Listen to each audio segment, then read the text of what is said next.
What's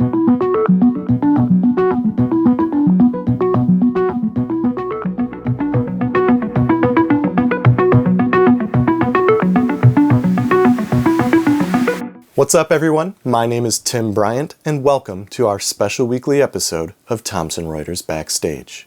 It's April 17th, 2020, and we're going to talk about the impact of COVID-19 on tax and accounting.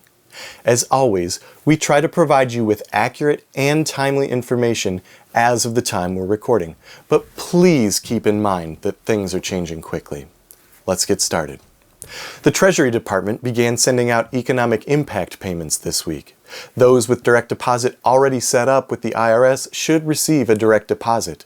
If you haven't received your payment yet or are unsure of your status, check out irs.gov/coronavirus/get-my-payment. The tool lets you check on your payment status, see what payment type you'll receive, and lets you know if the IRS needs more information from you, including your bank account information. The IRS announced last Thursday that they are not currently able to process paper returns due to closure of the processing centers as a result of COVID-19.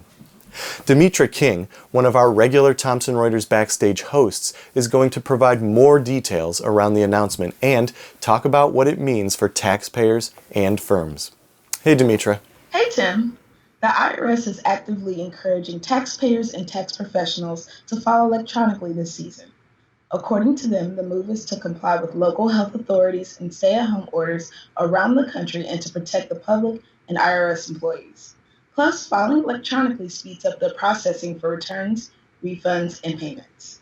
The good news is that the IRS expects 90% of individual taxpayers to file electronically this year, leaving only 10% of people still using paper forms. If someone has already filed a paper return and it hasn't yet been processed, do not file a second return. It will be processed once processing centers are open again.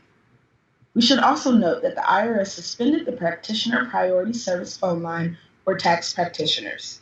Until it reopens, and we don't currently have an ETA, irs.gov should be the first option for practitioner questions. Finally, make sure you check out irs.gov to see a full list of all impacted and reduced services. Thanks, Tim. Thanks, Demetra. Now, let's talk about state and local taxes. A lot has been happening at the federal level, but individual states are announcing changes too. Since the due dates for both filing and paying federal income tax returns have been postponed to July 15th, many states are following the federal government's lead and providing similar income tax filing and payment due date relief without imposing late filing or late payment penalties. The majority of states have moved their income tax filing date to July 15th to align with the federal date. However, a few states have not made changes or have changed to a different date. Mississippi has revised its filing and payment deadline to May 15th. Virginia's filing deadline remains May 1st, but extended the deadline for payments to June 1st.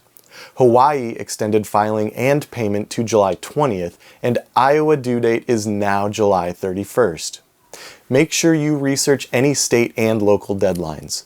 There are details and exceptions for each that you should be aware of as you help clients file. Along with extending income tax deadlines, state and localities are hoping to provide taxpayers with additional relief with new measures for sales and use tax liability.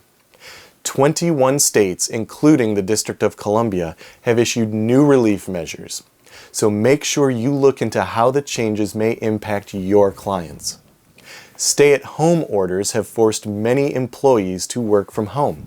This means that in some cases, employees are now working from a state where the business is not otherwise subject to income tax. Companies must consider whether the change in working arrangements creates nexus with the state and triggers a state income tax filing obligation. Indiana, Mississippi, New Jersey, Pennsylvania, and the District of Columbia have all announced they will not assert nexus on the basis of COVID-19 related telecommuting. Additional states are likely to announce similar policies in the coming months. And finally, an update on the Small Business Administration. The Paycheck Protection Program, or PPP, ran out of the original $349 billion funding on Thursday. At the same time, the Economic Injury Disaster Loan, EIDL, and Emergency Grant ran out of its $17 billion allocation. Congress has not yet agreed on any additional new funding, and the SBA has stopped processing applications for both programs. Still, there are 3 other SBA relief options available, including the SBA Debt Relief Program, the Employee Retention Credit, and the Payroll Tax Deferral. You can find information about these additional cash flow relief programs in the new Checkpoint COVID-19 folder. This folder is available for everyone, including those who currently don't have access to Checkpoint. If you'd like access to this Checkpoint resource, please visit tr.com/COVID-19 to learn more and sign up for your free access. And that's a wrap on this week's episode. We'll be back next week. As always, a huge thank you to Melissa Oakes and the Thomson Reuters Checkpoint editorial team. We could not pull these updates together without them. Make sure you check out tr.com/COVID-19 for even more COVID-19 resources. Also, be sure to check out the new resource page designed specifically for tax and accounting firms. The link is here on the screen and in the description of this video.